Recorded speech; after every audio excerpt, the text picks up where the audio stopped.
Hello, this is David Birch at StarPath with a note on update note on progress of Jacob Adoram, who is rowing to Australia from Seattle area. He's now actually has had a slow progress here for a while.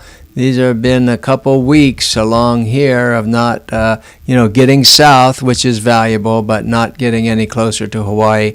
To Cairns. These lines are equal distance from Cairns here at 400 miles, 400, 800, 1200. So he's about 1,400 miles away at the moment, and however, beginning to make some progress and getting south. And the interesting thing here is he's approaching a very famous island in the South Pacific called Tikopia, and that's this island right here you can see on the Google Earth.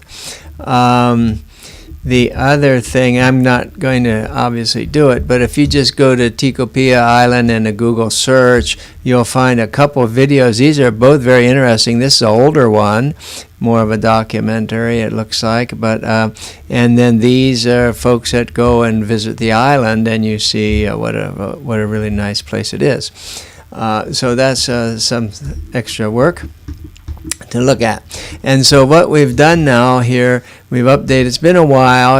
It was sort of slow going for a while, and so we haven't done much for a few days, but I've updated now all he's sailed, has rowed off of the charts here that we had. So we've updated the data.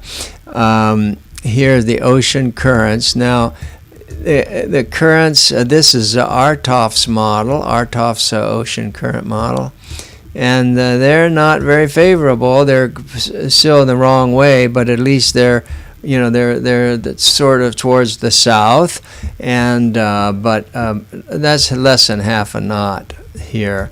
And then if you look at the ASCAT, which is an 8-day average, it's published every 5 days. They have more or less the same information, about half a knot to the south, southeast. Now, later on, he gets further south. When the wind starts forming up this way, the currents will probably be more in favorable. The other thing that we've updated, and now what that means by update is you'll have to go to the blog post. I'll put the link here in the description. You have to go to the blog post and update this KML file called Jacob-Data KML. You have to update that, and I'm not sure if you can just go on your Google, right-click. Does it have an update? No, I'm not sure how to do that right now. But if you just go and download a new one and just copy it into Google Earth, it'll overwrite it with all this new data. We also added this new run line because the further south he's going, this is more westerly route. So at some point, it's going to turn around. But if you look here, let's look at the code. We added this here, April 1st to the 15th. You see, here's where he is now. This is the wind speed. Now, this is KOGAL. This is an average of like 10 years of wind. So this is climatic data, sort of like an improved pilot chart. It's real measurements from the QuickScat satellite back in about 2000 to 2009, or I think something like that. And you see that he's got to here's where the wind starts picking up, down here, down around, 10 degrees? Yeah, 10 degrees south, the wind starts picking up. He's had a slugfest up here trying to get through all this. And again, it's a rowboat, but it's such a big boat, he really needs a wind to be helping him to get there. So and he's getting south, and he's going to hit this wind down here, and that'll be favorable conditions, hopefully all the way there. See, if you look at April 1st to the 15th, then you go to the end of April, still there. It's beginning to go a little bit more, pushing a little bit more to the northwest, meaning southeasterly winds. But and then on into May, this is all about the same. So that's statistics. That's not the real wind, but that's statistically what it should be. And look at that too. As you go more into the summer, these stronger winds rise up here out of the south, so they're a little bit lower. So they're coming up to meet him as he's going down to meet them. And so it's that's that. The other, let me just see. Okay, so the other, let me shut off the currents here on the left. And come down. We put new ASCAT winds in. So 6 is where he is now. That's the, that is, what is this? This is today. This actually wind came by to, this is measurement today at 9:30 Zulu. 9:30. So that's about 6 hours ago. That's about 6 hours ago, and you see he's in this light sort of a northeasterly wind.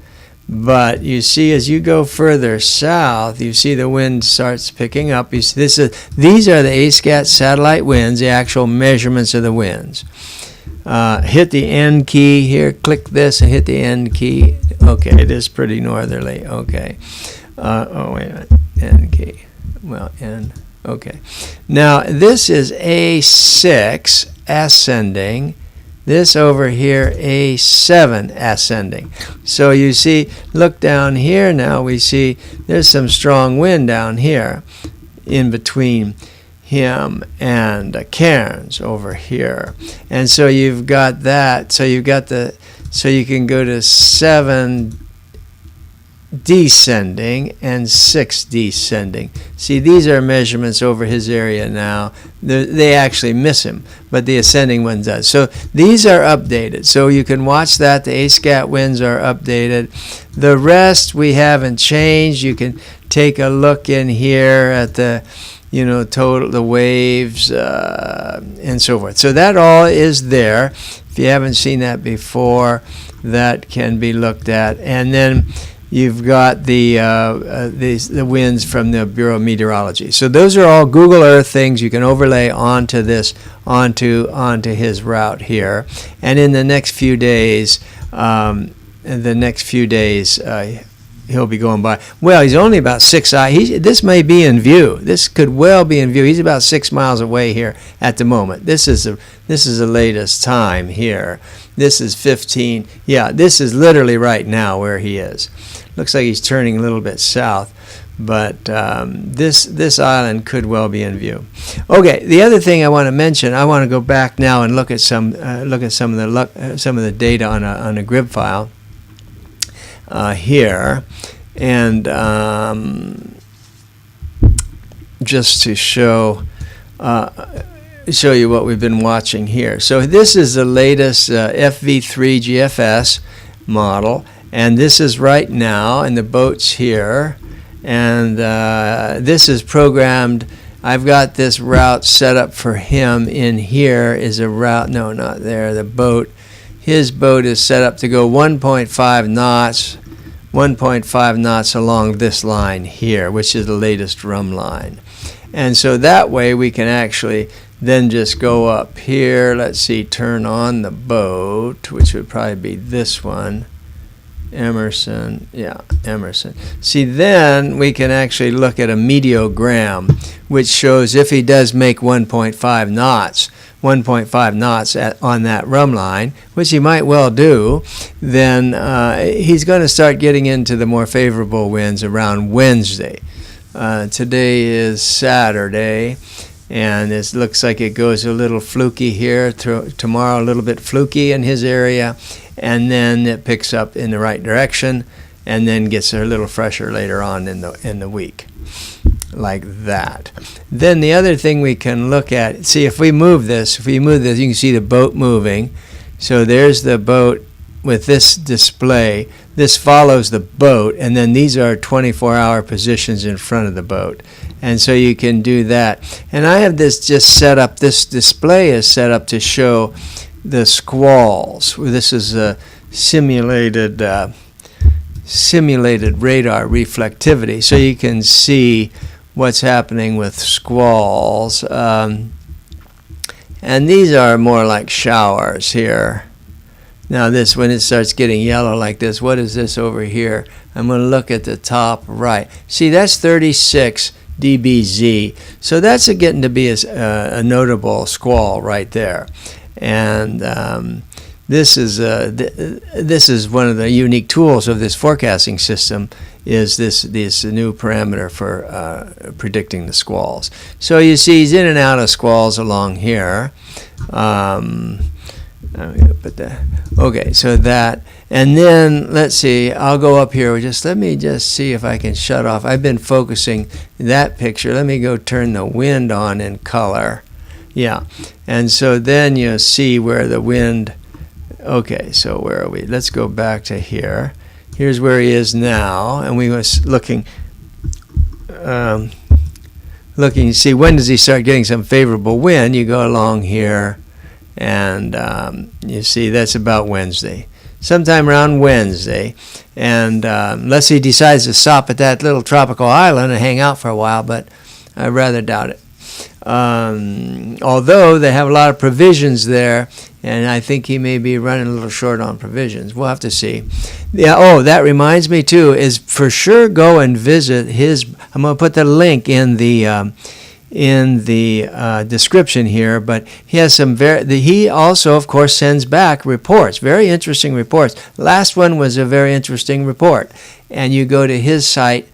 Jacob Adoram, I think it's jacobadoram.com, but I'll put the link in there, and you can check it out and see the things he's writing back, his observations and thoughts as he rows along there on this, what will end up being the longest unsupported row across the ocean. And I'll leave it there. And I'll make a little note in our blog to just link to this video.